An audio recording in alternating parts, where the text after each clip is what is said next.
Explore Tamil Nadu സീരീസിൻ്റെ അടുത്ത എപ്പിസോഡിൽ നമ്മൾ പോകാൻ പോകുന്നത് നീൽഗിരി മലനിരകളിലെ ഏറ്റവും ഹയസ്റ്റ് പീക്കായ തൊഡ്ഡാബേട്ട പീക്കിലേക്കാണ്. വണ്ടർ സ്ട്രിപ്പിൻ്റെ പുതിയൊരു എപ്പിസോഡിലേക്ക് എല്ലാവർക്കും സ്വാഗതം.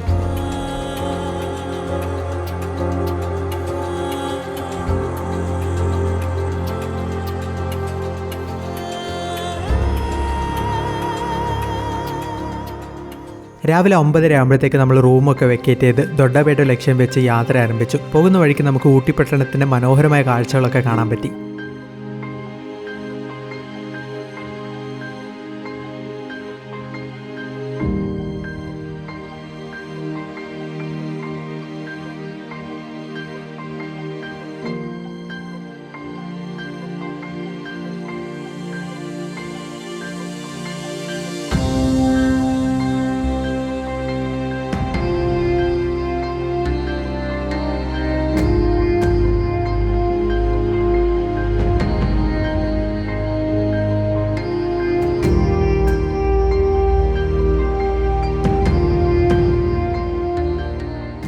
ലെഫ്റ്റ് സൈഡിൽ കാണുന്ന ആ വലിയൊരു ഗോപുരമാണ് ബൊട്ടാനിക്കൽ ഗാർഡൻ്റെ എൻട്രൻസ്. അതിൻ്റെ തൊട്ടടുത്തായിട്ട് ഒരു ടിക്കറ്റ് കൗണ്ടറും ഉണ്ട്. പോകുന്ന വഴിക്ക് നല്ലൊരു വ്യൂ കണ്ടപ്പോൾ വണ്ടി നിർത്തി. ഇവിടുത്തെ ഹൈലൈറ്റ് എന്താണെന്ന് വെച്ചാൽ ആ ഒരു അളന്ന് മുറിച്ച് മെയിൻറ്റെയിൻ ചെയ്തിരിക്കുന്ന കൃഷിഭൂമി തന്നെയാണ്.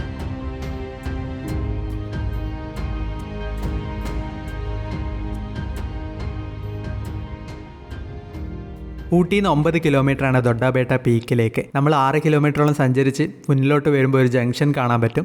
ആ ഒരു ജംഗ്ഷന് ഡീവിയേറ്റ് ചെയ്ത് വെഹിക്കിളിന് ഒരു 40 രൂപ എൻട്രി ഫീസും കൊടുത്ത് വേണം നമ്മൾ അകത്തോട്ട് കയറാൻ. നമ്മൾ ഫാസ്റ്റാഗിൽ പൈസ ഉണ്ടെങ്കിൽ അത് ഓട്ടോമാറ്റിക്കായിട്ട് ഡിഡക്റ്റ് ആയിക്കോളും, അല്ലെങ്കിൽ കൗണ്ടറിൽ പേ ചെയ്താലും മതി. ഇതിന് ശേഷമുള്ള ഒരു 3 കിലോമീറ്റർ ഭയങ്കര ബ്യൂട്ടിഫുൾ ആയിട്ടുള്ള കാഴ്ചയാണ് നമുക്ക് കിട്ടുന്നത്.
വീക്കെൻഡൊക്കെ അത്യാവശ്യം ക്രൗഡ് ഉണ്ടാവും. അപ്പോൾ വണ്ടിയൊക്കെ റോഡ് സൈഡിൽ വേണം പാർക്ക് ചെയ്യാൻ. വണ്ടി പാർക്ക് ചെയ്യാൻ ഇവിടെ ഒരു ഗ്രൗണ്ട് ഉണ്ട്, എന്നാലും അതൊരു ലിമിറ്റഡ് ആയ സ്ഥലമേ ഉള്ളൂ. സൗത്ത് ഇന്ത്യയിലെ 4th ഹയസ്റ്റ് പീക്കാണ് തൊഡ്ഡാബേട്ട. സൗത്ത് ഇന്ത്യയിലെ മറ്റ് പീക്കുകളെ അപേക്ഷിച്ച് ഈ ഒരു പീക്കിൽ നമുക്കൊരു 10 മീറ്റർ അകലെ വരെ വണ്ടി ഓടിച്ചെത്താൻ പറ്റും. ശരിക്കും തൊഡ്ഡാബേട്ട എന്ന് പറയുന്നത് ഒരു കന്നഡ വേർഡാണ്. ബിഗ് മൗണ്ടൻ എന്നാണ് അതിൻ്റെ ട്രാൻസ്ലേഷൻ വരുന്നത്. നീൽഗിരി മലനിരകളിലെ ഹയസ്റ്റ് പീക്ക് മാത്രമല്ല തൊഡ്ഡാബേട്ട, തമിഴ്നാട്ടിലെ തന്നെ ഏറ്റവും ഹൈറ്റ് കൂടിയ മലനിരകളിൽ ഒന്നാണ് തൊഡ്ഡാബേട്ട. വ്യൂ പോയിന്റ് കാണാൻ വേണ്ടി ഒരു 10 രൂപ എൻട്രി ഫീസും ക്യാമറയ്ക്ക് എക്സ്ട്രാ ചാർജസും ഉണ്ട്. ഊട്ടീൻ്റെ ഒരു പാനോറാമിക് വ്യൂ ആണ് നമുക്ക് ഇവിടുന്ന് കാണാൻ പറ്റുന്നത്. പക്ഷെ അൺഫോർച്ചുനേറ്റ്ലി നല്ല ഫോഗാണ് ഇന്ന്.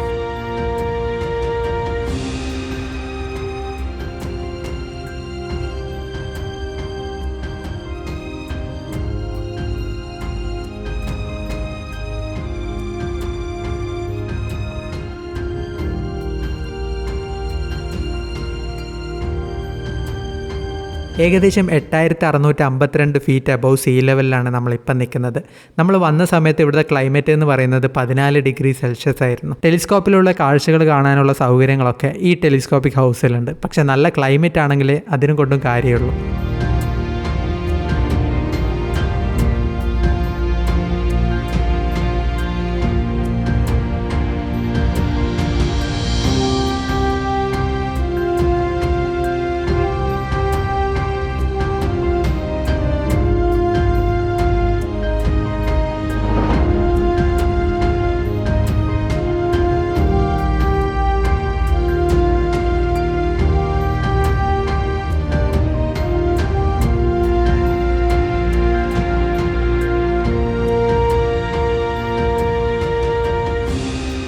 ആ ഒരു ഗ്രീൻ മൗണ്ടൻസിൻ്റെ പനോറാമിക് വ്യൂ കാണാൻ പറ്റിയില്ലെങ്കിലും ഇവിടുത്തെ അറ്റ്മോസ്ഫിയറും ക്ലൈമറ്റൊക്കെ ആസ്വദിച്ച് നല്ലൊരു ചായയും ബജ്ജിയും മാഗിയൊക്കെ കഴിച്ച് ഇതൊക്കെ ആസ്വദിച്ച് ഇവിടെ അങ്ങ് നിന്നു. അത്യാവശ്യം വേണ്ടുന്ന വിൻ്റർ ക്ലോത്ത്സും സുവനീറുകളും ഒക്കെയാണ് നമുക്കിവിടെ വാങ്ങാൻ പറ്റുന്നത്. ബാർഗൈനിങ് ഒന്നും അത്ര എൻ്റർടൈൻ ചെയ്യുന്നില്ലെങ്കിലും ചീപ്പായിട്ടുള്ള റേറ്റിലാണ് നമുക്കിവിടെ എല്ലാ സാധനങ്ങളും കിട്ടുന്നത്. ദൊഡ്ഡബേട്ടിലെ കാഴ്ചകളൊക്കെ കണ്ട് നമ്മൾ അടുത്ത പോയത് ഒരു ടീ ഫാക്ടറി, ചോക്ലേറ്റ് ഫാക്ടറി ഒക്കെ വിസിറ്റ് ചെയ്യാനാണ്. ഞാൻ ആരെയും ഒട്ടും റെക്കമെൻഡ് ചെയ്യാത്തൊരു പ്ലേസ് ആയിരിക്കും ഈ ഒരു ഫാക്ടറി. പാർക്കിങ്ങിനൊക്കെ നല്ല സ്ഥലമുണ്ട്, എല്ലാം വെൽ ഓർഗനൈസ്ഡ് ആണ്. പിന്നെ ടീ ഫാക്ടറിയിലായാലും ചോക്ലേറ്റ് ഫാക്ടറിയിലായാലും നമ്മൾ സെപ്പറേറ്റ് ആയിട്ട് ടിക്കറ്റ് എടുക്കണം. ടീ ഫാക്ടറിയിലെ വ്യൂ എന്ന് പറയുന്നത് ഗ്ലാസ്സിൽ വെച്ച് കവർ ചെയ്തിട്ടുള്ളത്, അതുകൊണ്ട് തന്നെ നമുക്ക് കൂടുതലായിട്ട് റിഫ്ലക്ഷൻ, ലൈറ്റിൻ്റെ റിഫ്ലക്ഷനൊക്കെ അടിക്കുമ്പം ഒട്ടും വ്യൂ കിട്ടുന്നില്ല. അതെങ്ങനെ പ്രവർത്തിക്കുന്നത്, അത് അവിടെ എന്താ നടക്കുന്നതെന്നൊന്നും തിരിയുന്നില്ല. ജസ്റ്റ് ഒന്ന് റൗണ്ട് അടിച്ച് ഒരു ടീയും ടേസ്റ്റ് ചെയ്തിട്ട് നമുക്ക് പുറത്തിറങ്ങുന്ന ഒരു സൗകര്യം ഇവിടെയുള്ളൂ. പിന്നെ ടീ ടേസ്റ്റിംഗ് ആണെങ്കിലും ഒട്ടും ഓർഗനൈസ്ഡ് അല്ല. ഇതിൻ്റെ തൊട്ടടുത്തായിട്ട് വേറെ ഒരു ടീ ഫാക്ടറി ഉണ്ട്. അവിടെ പോവുകയാണെങ്കിൽ നമുക്ക് ടീ പ്രോസസ്സ് ചെയ്യുന്നതൊക്കെ ഓപ്പണായിട്ട് കാണാൻ പറ്റും. നിങ്ങൾ ഊട്ടിയിൽ വന്ന് ഒരു ടീ ഫാക്ടറി വിസിറ്റ് ചെയ്യാൻ ആഗ്രഹിക്കുന്നുണ്ടെങ്കിൽ ഈ ഒരു പാർട്ട് സ്കിപ്പ് ചെയ്തിട്ട് അടുത്ത ടീ ഫാക്ടറി പോകുന്നതായിരിക്കും ഏറ്റവും റെക്കമെൻഡ് ചെയ്യുന്നത്. എന്തായാലും ടീ ഫാക്ടറിയിലെ ഒരു 1.5 എക്സ്പീരിയൻസ് ഒക്കെ കഴിഞ്ഞ് നമ്മൾ തിരിച്ചിറങ്ങി കാറൊക്കെ എടുത്തു. അടുത്ത പ്ലാൻ എന്ന് വെച്ചാൽ തിരിച്ച് മേട്ടുപ്പാളയം വഴി നാട്ടിൽ പോകലാണ്. പക്ഷെ നമ്മൾ പോകുന്നത് കൂന്നൂർ വഴിയോ നാടുകാണി വഴിയോ ഒന്നുമല്ല. വളരെ ബ്യൂട്ടിഫുൾ ആയിട്ടുള്ള, വളരെ സീനിക് നിറഞ്ഞിട്ടുള്ള ഒരു റൂട്ടാണ്. അതിൻ്റെ വിശേഷങ്ങളുമായിട്ട് ഞാൻ അടുത്ത ആഴ്ച വരും. എന്തായാലും ഈ വീഡിയോ ഇഷ്ടപ്പെട്ടെങ്കിൽ ലൈക്ക് ചെയ്യണം, അഭിപ്രായങ്ങൾ കമൻറ്റ് ചെയ്യണം, ചാനൽ സബ്സ്ക്രൈബ് ചെയ്യാൻ മറക്കരുത്. Stay tuned. Bye bye.